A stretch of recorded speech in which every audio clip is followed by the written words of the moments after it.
Hello, everybody. So today we're going to be talking about conflict resolution. We've been talking to students about this in the classroom, and we're talking to them about it because we're learning about listening skills and then how we can use that to resolve conflicts in the classroom and with their friends. So we're going to be talking about peace talks today. This is the kind of the framework we use whenever we're talking to students about conflict resolution. And we're going to walk through this a little bit today so that you can use this in your classroom. A typical peace talk takes about 5 to 10 minutes. So it's not always feasible to do this like in the middle of teaching, but it may be something you can use at recess time whenever you see some of those conflicts happen at recess. So typically when two students are having a conflict, we're talking to them about how you're not listening to one another. You're just wanting to get your own point across. So one of the first things that you would do is talk to them about active listening. So the expectations are written up here, and one of those is actively listening. And you do that by just sitting with your eyes and your body facing that person without thinking about how you are going to respond. So the only thing you can say after the person has kind of given their point of view is you're going to let them know what they've just said, or you can ask questions, but you're not thinking about how you're going to rebuttal that their experience of it, the person they're having a conflict with. So we start with going over the expectations, which is to be honest, use kind language and actions, and take responsibility for your role. And then we review how to calm down, so we can talk about box breathing or triangle breathing if they need to do that during this.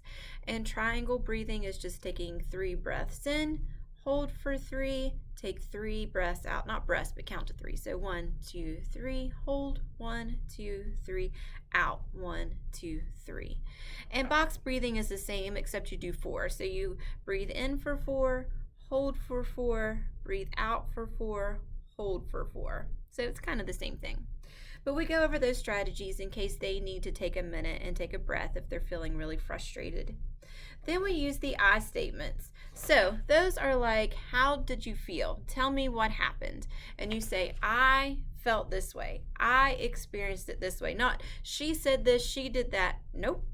I felt frustrated whenever Heather said that she did not like my shoes. I felt angry whenever I wasn't able to get on the swings. So we're not blaming the other person. It's the I feel when whatever happened.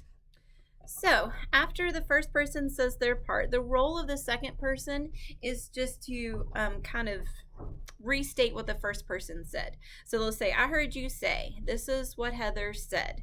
So then they're just going to repeat the story. It's not going to be their version of the story or what they want to say happened. This is just going to be what they heard first person say. Then the first person will say, yeah, that was correct. You heard me correctly. And then the second person gets to do that. And they get to tell their full story, how they experienced it with I feel statements. After the second person does that, then the first person will repeat what they heard.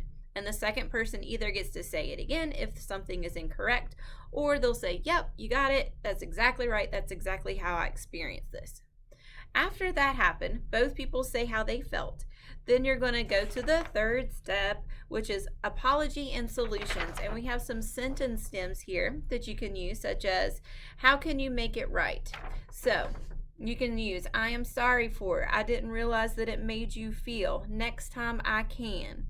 So this is them taking responsibility and saying what they can do differently next time. And then each person gets to go, so person 1 and person 2. And make sure these are realistic expectations that they can actually go through and actually follow through with. At that point, usually they've come to a conclusion, they're able to work it out, and then you let them move forward. And moving forward is just a fist bump, a handshake. If they're at recess, agreeing to play somewhere together. We've had students who just wanted to sit together on the bus. If they're with us, we usually do like set a timer and do like a 3-minute game together, like a Connect 4, some kind of game like that. So that might be a solution that you could do like for indoor recess, even something like that. So that is pretty much Peace Talks. We're going to put one of these in your mailbox so that you can have this to utilize. We're also available, so if you feel like you have some kiddos in your class, we usually just do this in groups of 2 who need a Peace Talk, we're happy to provide that for you, but we wanted to give you some solutions for conflict resolution in your own classroom. All right. Thank you guys. Have a great day.